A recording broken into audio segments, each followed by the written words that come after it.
Hello everybody, Maven here, and there has been a lot of Destiny 2 leaks in the past month that have been confirmed to be true.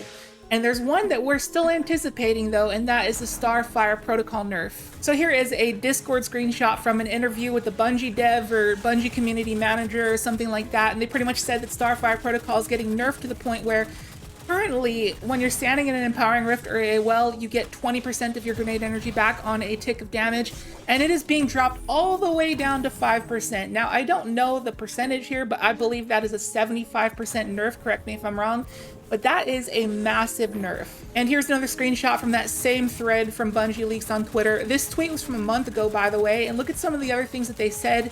The Guardian Game Scout Rifle is not going to be exotic, and that's confirmed because we have the Taraxipose. And then another thing they say is that the power rework is not going live in Season 21, which in the most recent TWAB, Bungie literally announced that for the first time ever in Season 21, the pinnacle cap is not getting raised. So that is confirmed. And there's been a plethora of other things that have been confirmed from the various leaks over the past month. And the one that is on this list that we have yet to see publicly announced by Bungie in a TWAB is this Starfire Protocol nerf. But seeing as how all the other leaks have been pretty much true, then this Starfire Protocol nerf is pretty much confirmed. Now that was a huge tangent for the intro of this video that was kind of not even related to Starfire in the first place, but I guess the whole moral of this video is like, if Starfire Protocol gets nerfed into the ground, what is the next meta going to be? Now, to be completely honest with you, I firmly believe that the Starfire Protocol will still be meta. Like, if you look at that screenshot from Discord, it says that you will now be able to get a fusion grenade back every 8 seconds, which is a big nerf, but I think that that is still going to be viable enough. But if it is way worse than we think it is, what will the next meta for Warlock be? And I believe that that is going to be the Contraverse Hold on Voidlock. This has always been a tried and true build and very strong for Grandmaster Nightfalls. And Bungie did announce in the most recent TWAB that they are buffing Nova Bomb by 20% for whatever reason. I didn't think it needed a buff because it was already very strong, but hey, we'll take it, free damage. So the DPS meta is probably going to be like 1 or 2 Well-Locks and then the rest on Voidlock, or, you know, Falling Star Titan, or we could even see Chaos Reach with Geomax stabilizers have a comeback because that is also getting a buff as well. But in this video, we are pretty much just gonna go over a Contraverse Hold build, and it's gonna be a pretty standard build. You know, on this YouTube channel, I like to think outside the box and do crazy, wacky builds, but this is just gonna be a pretty standard Contraverse build, so if you already know everything about it, then thank you for checking in on the video. I really appreciate that. But if you are new to Destiny and you don't know about a Contraverse build, then stay tuned. I'm gonna fully break it down. So yeah, that I think was the longest intro ever seen on a Destiny 2 YouTube video. So let's break down the build. Now, I'm positive that everybody watching this video already knows what Contraverse Hold does, but on that slight off chance somebody absolutely brand new to the game is watching this video and doesn't know what this does, I will demonstrate here. So I'm gonna throw a grenade at a target and watch my grenade meter. It just zooms my energy back up. So the whole point of Contraverse is grenade spam. All right, let's break down the build. So starting with our aspects and fragments, we got Feed the Void because Devour is very important for survivability, and that is why we have Echo of Persistence as well to help that Devour out. And remember, not only does Devour heal you, but Final Blows while you have Devour give you grenade energy, and that is very important since this is a grenade spam build. We got Chaos Accelerant, of course, to overcharge our Vortex grenades, and that is needed, obviously, because of the Contraverse Hold. Only your charged Void grenades will return grenade energy to you, so you need Chaos Accelerant for that to even work. And then because we're trying to spam grenades back to back to back to back, we have Echo of Undermining to make them provide a 15% debuff to targets, very good for melting things, and pairs very well with the tick damage from the Wither Horde.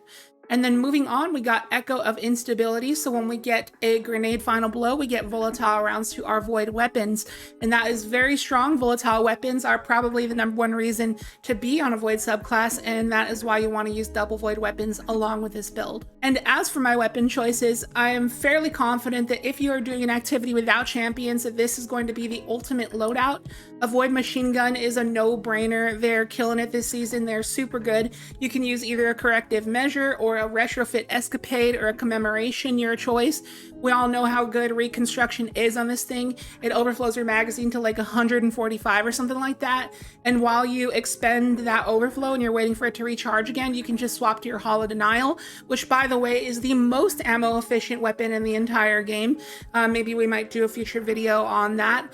But you don't have to worry about like, can I kill really big targets if I'm using these full auto weapons? Yes, you absolutely can, because remember, it's a grenade spam build and you're just spamming those overcharged nades with the undermining providing a 15% debuff. So your vortex grenades are doing a lot of heavy tick damage. Pair that with the tick damage from Witherhoard, pair that with gunning them down with one of these, and you can absolutely melt through anything, even bosses. Maybe not raid bosses, but still. Now, as our build videos typically go, we gotta do the mandatory damage comparison against the absolute god roll Hothead against our good pal Carl. So starting off with the Hothead, as you can see, it takes 3 rockets in total to just barely kill him, and then moving on to our Contraverse Super Nade plus the Witherhoard, and then swapping to the machine gun, and we can kill him just as fast, if not faster, than the Hothead. So like I said, you don't have to worry about not being able to kill fatter targets and champions, because you absolutely can. However, I will say, depending on what activity you're doing, depending on the situation, like if you're doing an activity that has like raid banners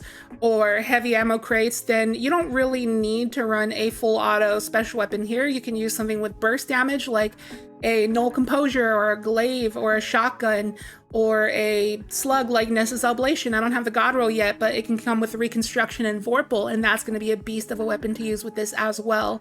So I could see swapping off of this. This is just for like general play. But remember, when heavy ammo is abundant or you're doing a shorter activity, there's no reason not to go with one of these options. So just bear in mind that whenever you're using a machine gun in Destiny 2, there is no reason ever to use a primary weapon unless it's to stun a champion. Now, as for your stat setup, it would be best if you can invest triple hundreds in resilience, recovery, and discipline. It's a little bit hard to do though, since your fragments take away 10 recovery and 20 discipline.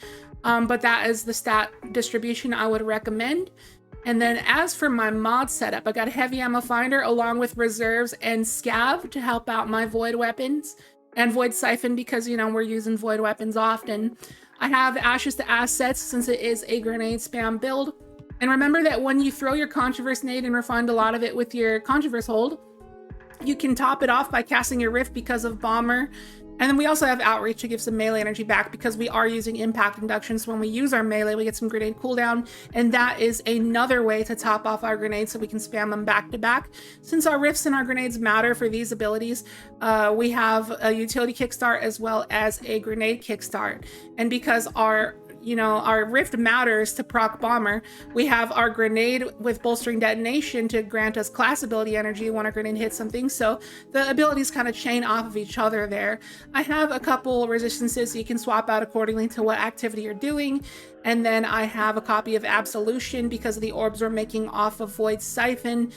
We can pick those up and reduce all our ability cooldowns. And then we have a copy of Recuperation for times where you are not slaying out super hard with Devour and you need a little bit of health when you're running around. But another thing that I will mention is that the Firepower mod is actually bugged right now, and it's not actually making orbs on Grenade Final Blows. But once Bungie fixes that, I would replace Impact Induction for it and just say screw paying attention to your melee.